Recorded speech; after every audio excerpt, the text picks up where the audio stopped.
And welcome back to the SEI virtual event, Lessons Learned from the GPAC, How to Reduce Software Vulnerabilities in Cyber Physical Systems.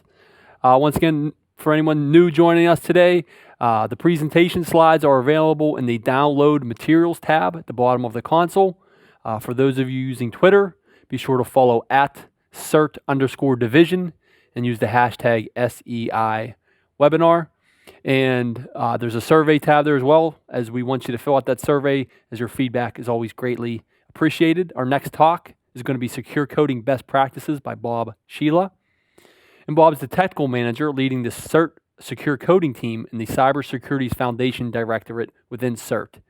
Bob has been working in the field of information technology, software development, and software development education for almost 20 years.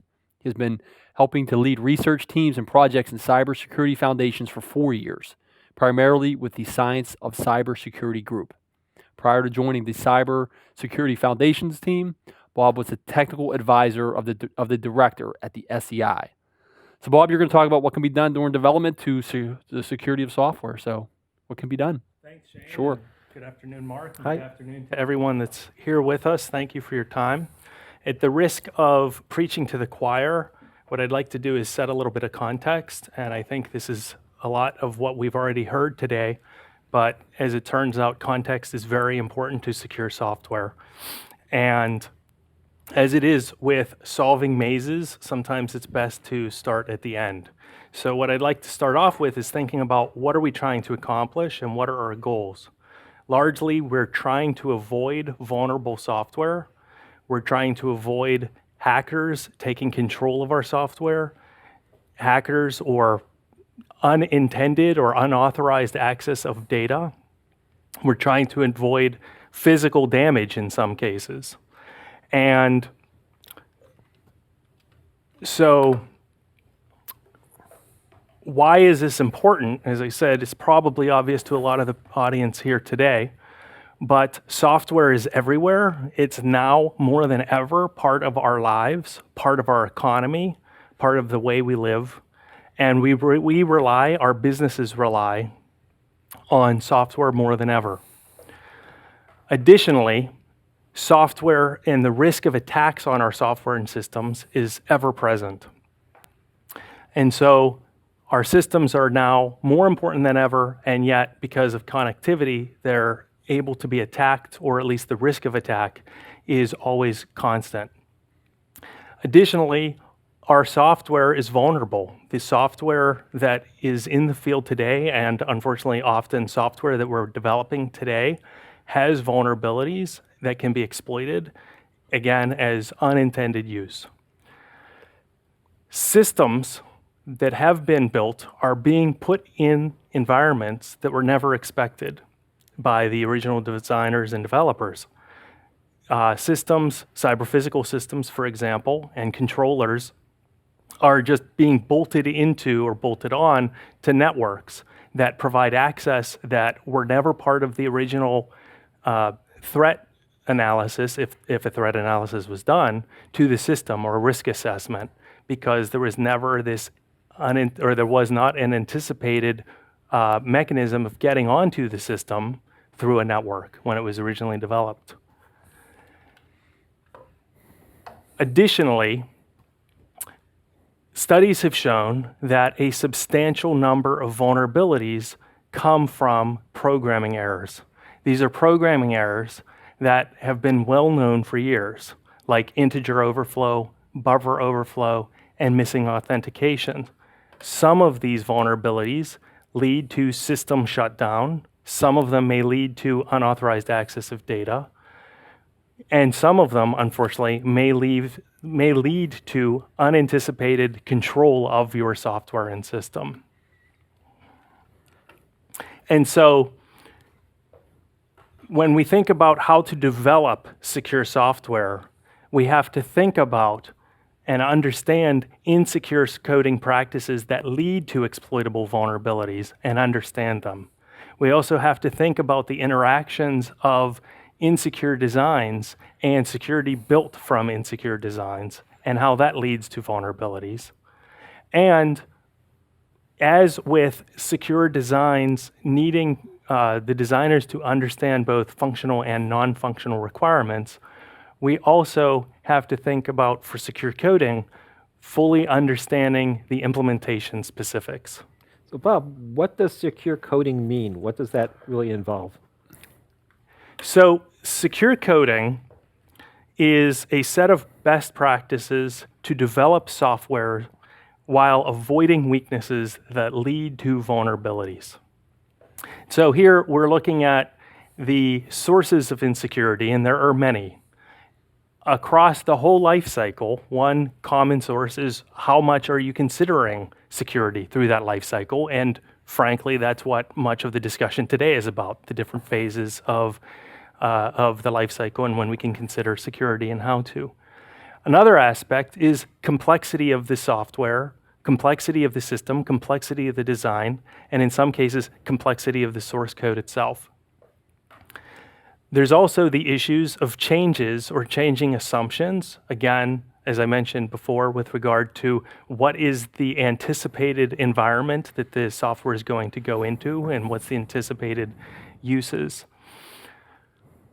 Not thinking like an attacker. I think Chris Velasek said this morning something about he and his partner have a particular way of thinking when they're working with these systems and trying to find issues that helped him and their research find issues to break into the Jeep. Flawed specifications and designs, as we mentioned. Poor implementation of software interfaces. That includes input-output to the users, but it also includes interfaces to other software components.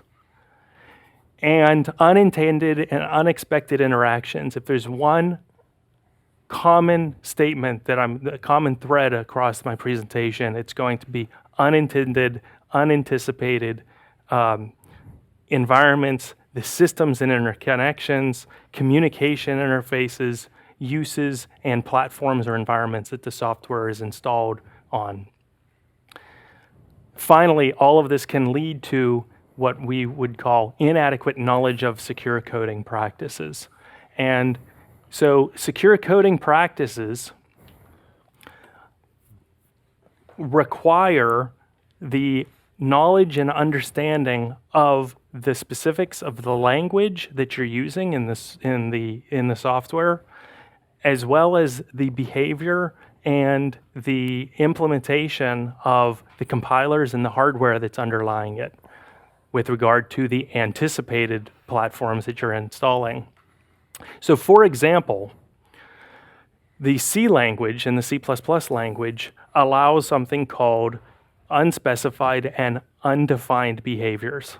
Unspecified behaviors are when the language allows more than one activity or interpretation to be considered correct. And undefined is when the language does not define a particular interpretation because it deems whatever happened to not be correct. So for example, an integer overflow is not something that should happen on the system, and so the language deems that is not correct behavior. These exist to allow flexibility in the implementations of the language, so the compilers and the hardware, to try and optimize for what the systems are trying to optimize for. However, that leads to the issue of portability, or whether your code was written portable or not. Moving your software from one system to another might lead to completely unexpected behavior, and that is often a way that malicious attackers can take advantage of your software. So we're going to ask a few polling questions as we were at the earlier presentations. And the first one we're going to launch now is, does your organization use coding standards for security? So take about 10 to 15 seconds to vote. And Bob, you can keep on presenting, and we'll circle back for the results. So Bob, Sure. you just mentioned some particular criteria used by C. What are the roles that language selection has in secure coding? Sure. So first, I would state that all languages have some semantic interpretation in their implementation, and all languages can be written securely or insecurely. There is no such thing as a secure or an insecure language. It's all about how you use the language. the devil's in the detail of the language, the compiler, and the interpreter. Though there's commonalities among secure coding best practices, the best practices and the rules themselves are language dependent, and in many cases, they're also platform and implementation dependent. That said, some languages have a primary concern of performance. C would be one of the ones that I'd think of as it's prioritized for performance. Others have security and other qualities to make software writing easier. That's often a primary trade-off, easier for the computer to run for performance or easier for the developer to write and maintain. Your system software may have very precise timing requirements, for example, and so writing, using a language that has a runtime environment that is not precise may not be suitable for that particular use. But with the power to manipulate the machine comes great responsibility not to mislead the machine or to allow someone or something else to mislead the machine. All right, to wrap up the polling question, I know we're going to go to another one here in a second, but the question was, does your organization use a coding standard for security? 46% yes, 34% no, and 20% maybe, or not sure. So of that, now I don't know how many developers, what the profile of our audience is, but I threw the maybe question in almost as a laugh, and I'm curious if that's the people that answered maybe are just not the developers; they're either managers or architects. So feel free to type that in the question and answer window if you're one of the ones that were maybe, and with what role you have or why you answered that way. So the next polling question will be up on your screen now.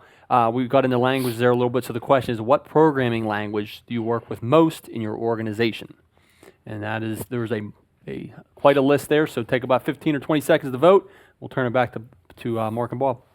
Though if someone feels that they want to put in some more information in the box, I'd be curious to know which coding standard they use for security. There's a lot of coding standards for style and a couple for safety, but but since half of our audience says they're using them for security, that would be interesting to understand as well. Yes. So one of the aspects with secure coding is trying to understand how can it help you, and that's what that question sort of leans to. And the ones that said either that they don't or are not using secure coding standards and or that they may or may not be, it would also be interesting to understand why. But one of the issues is the barriers of adopting secure coding standards. And so we've been doing several things to try to improve and reduce those barriers. In particular, a lot of work goes into what I call secure coding infrastructure. This is basically developing an understanding of the languages and the compilers and the specifics that we already talked about.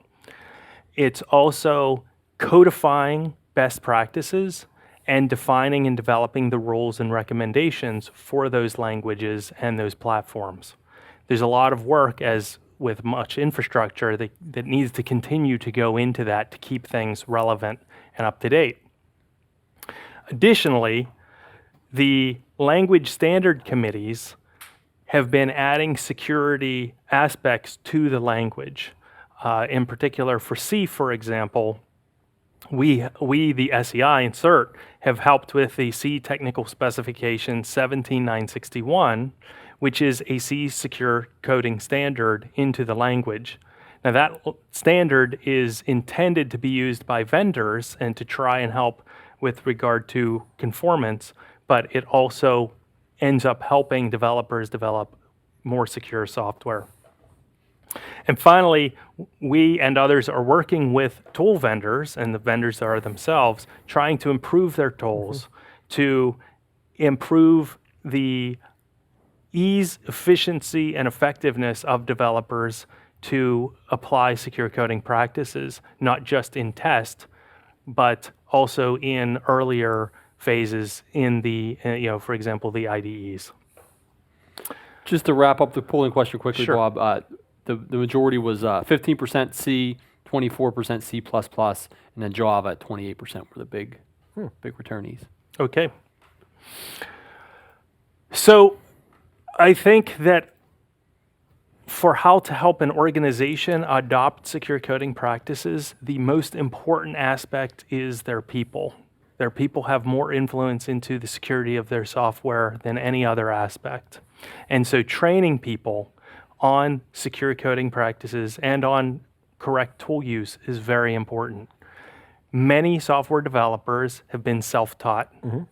Some have been taught directly, but very few have been taught secure coding practices. They generally know how to functionally code, but not to code securely. And so helping and training your workforce to understand secure coding practices is very important. Also, helping them to understand the languages and the semantic meanings between the software and the hardware often is also helpful as well, because that's a detail that often the developers don't know. Have you seen organizational barriers to adopting secure coding? These look like sort of some of the technical elements that have to be met in order to adopt it. So certainly, from a marketing perspective, it seems that there is a priority now for functional release, for speed to market with functionality. I think that as aspects, in particular, as the risks keep growing, as you mentioned earlier, there's several now cyber-physical attacks that have caused physical damage, and the Sony hack and OPM, as more and more attacks actually affect more and more people, I think adding aspects to security of the software is going to become more important as the companies realize the risk that they're under. Right now, there has not been a lot of precedence for companies to pay a lot of risk compared to the amount of economic damage that has happened. For example, Sony. If there's been studies on the economic damage compared to what Sony paid its users. Now, leaders of companies sometimes have lost their jobs, but there hasn't been a lot of precedence for risk to actually be realized to companies. As that happens, I think security will become a higher quality attribute compared to the functionality and the speed to release.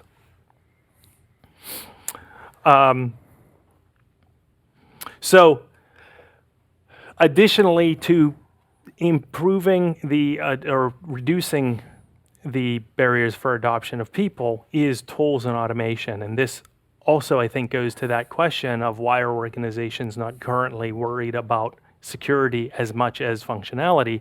It's hard. It's not easy. The tools don't currently make it easy for developers or testers. And a lot of the tools right now have a low signal-to-noise ratio, and the tools need to be improved. That's something that I think tool vendors are currently working on. Additionally, organizations should still be adding these processes to their repertoire. So they should be considering coding standards and coding reviews to try and improve the quality of the code, because quality of code leads to less weaknesses, which leads to less vulnerabilities.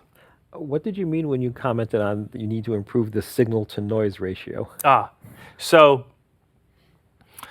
a lot of tools, actually, can we hold that question? And I will answer it in a moment. But that's a great question. I already have an answer kind of queued up. What I wanted to do just to finish this off is to kind of lead into a further discussion of tools and just mention that using tools such as integrated development environments that provide alerts to users and paying attention to those alerts to try and improve the quality of your software is important, as well as using static analyzers or dynamic analyzers to improve the security. We're also working on tools that try to automate changing of code, transforming of code, and remediation of of errors with regard to error handling. But what I wanted to do was dig a little deeper with regard to tool use, which leads to that question of currently a lot of the alerts that tools provide to developers and testers are noisy. What I mean by noisy is they're false positives. They tell you something might be wrong when in fact there is nothing wrong, or whatever might be wrong is not going to lead to a vulnerability.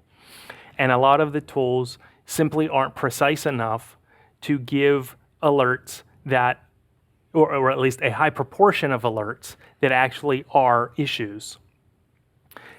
There's certain identifiers in code that might suggest a particular issue, but in fact, there's also perfectly good reasons to do things in those ways if you're doing them the correct way. And often software analyzers can't tell the difference, so they give you an abundance of alerts.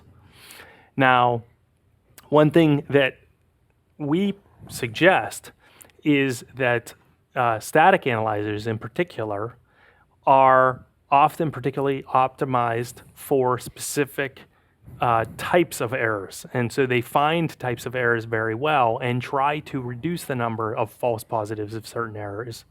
But at the same time, they might miss errors that they should catch. And so we recommend using multiple static analyzers to get better coverage of different types of errors. When doing that, Do you have any feeling for what a typical coverage is for a tool? I'm not sure I understand your question. So what do you mean by that? I'll pick a number out of the air. Let's pretend that there's 100 different kinds of problems that one might find. Sure. Would a typical tool find 5, 10, 50 of those kinds? Sure. So my experience is that the tools, there's a very wide range of tools. Many of the tools will find, so if, like you said, if we categorized to 100 different types, many of the tools will find roughly 25 to 50, the better tools. Mm-hmm. There aren't too many, if any, tools that will find more than 50% of the types with one particular tool. And so adding multiple tools might get you to a 60 or 70% coverage of the types of issues. Some of the issues simply cannot be found with tools. Mm-hmm. What I mean by that is there is no way for the computer to distinguish proper use versus improper use. But that's about the rough percentage, I would say, with regard to the tool use. And so one of the things that using multiple analyzers, a problem that creates is, as I said, there's this false positive issue, this noise to signal ratio issue. Using multiple analyzers is just going to create more noise. And so what we recommend, and we have a tool that can help with this, is aggregating the output of the tools, filtering and prioritizing the tools based on previous data and information that we know about the different tools and what rules, what issues they're better at finding, and paying attention to the ones that are most important, as well as paying attention to ones that have the highest risk with regard to what will happen if a weakness of this type gets through the software.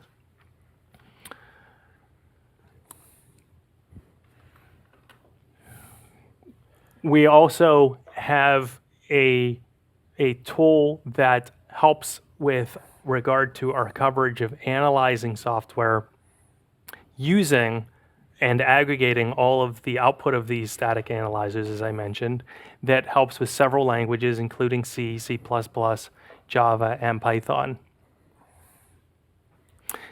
The tool actually works with other languages. The issue is that we don't currently have rules for other languages. And as I mentioned, the software infrastructure issue is the care and feeding and development of new rules for new languages, or updating rules as languages change over time. Another aspect or process that we recommend, as we said earlier, was having and using a set of secure coding rules, your own, tailored version, but also having a security policy, and then using those rules for conformance testing. So at some point you want to test your software to make sure that it's actually complying with the secure rules that you have defined, else you won't know if your software is actually following and you're mitigating the risks like you think that you will be.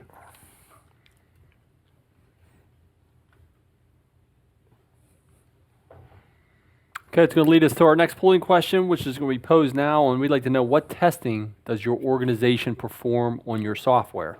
Static analysis, dynamic analysis, both, or none? Why we give you a little time to vote on that. Seems like an ideal time for some audience questions. So we'll turn to Bob and Mark for Brandon wants to know, are there methods to prove that software has secure code and lacks common vulnerabilities? Prove is a hard word. So back to what I was just mentioning about conformance testing, there's certainly tools that allow you to try and find these issues. And if they find them and alert you to them, then you can go and mitigate them and remove them or change them. I don't know. I guess I'm afraid of the word prove. I don't know how you feel about that, Mark. But So I'm actually not afraid of the word prove, but the reason why I'm not afraid is because it's not helpful. I can write a piece of code. If Turing tests, then secure coding violation, in which case, I promise you I can't write a analyzer that will be able to figure out one way or the other what the answer is. But as a practical matter, we've seen them getting better, and with programmer assistance in various kinds of annotations, and we've seen this in certain classes of language features. For example, I think in the C++ threading area, these annotations are now being put into the standards and have shown some practical value. One can get better results. As you move more and more into conventional theorem proving, frankly, it requires more and more skill on the part of the programmer in order to specify what they're looking for, even with the tool support, and it becomes even more difficult and more training in practice is what we've seen, but it is getting better. And I think that the in practice, the big issue ends up being the complexity of the software. As your software becomes more complex, provability becomes really, really difficult and requires a lot of resources that often become impractical. Okay, this is a question from Martha from one of our earlier polling questions, just saying, your question did not have the right query. Some of our projects use coding standards, but only for normal coding practices. Others do use secure coding standards, and some do not use either. We are working on getting everyone to use them, not just there yet. Sure. So Good. That brings up an interesting aspect, which is understanding the criticality of your software and what you can and cannot test with the software. So you may not be able to apply the same levels of security activities to all software that you're developing. And so that kind of leads us to probably our final slide here, which is what happens when you don't have the source code or you're not developing the software yourself, and so you're limited with regard to what you can do. As I said, you can't always apply the same practices. So what I suggest with this is a layered security approach, basically doing whatever it is you can do.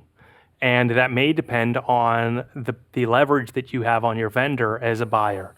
And so certainly as security updates become available, you should install those security updates on software packages that you are buying.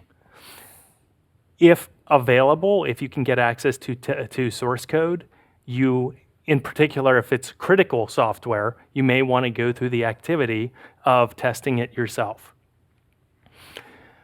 Okay, just to wrap up the polling question, which was, what testing does your organization perform on your software?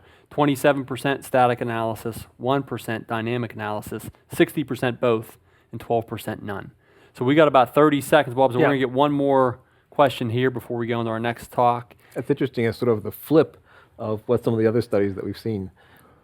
And this is from Ted asking, it seems that the secure coding standards we are aware of are more oriented toward business applications that are client/server or highly networked.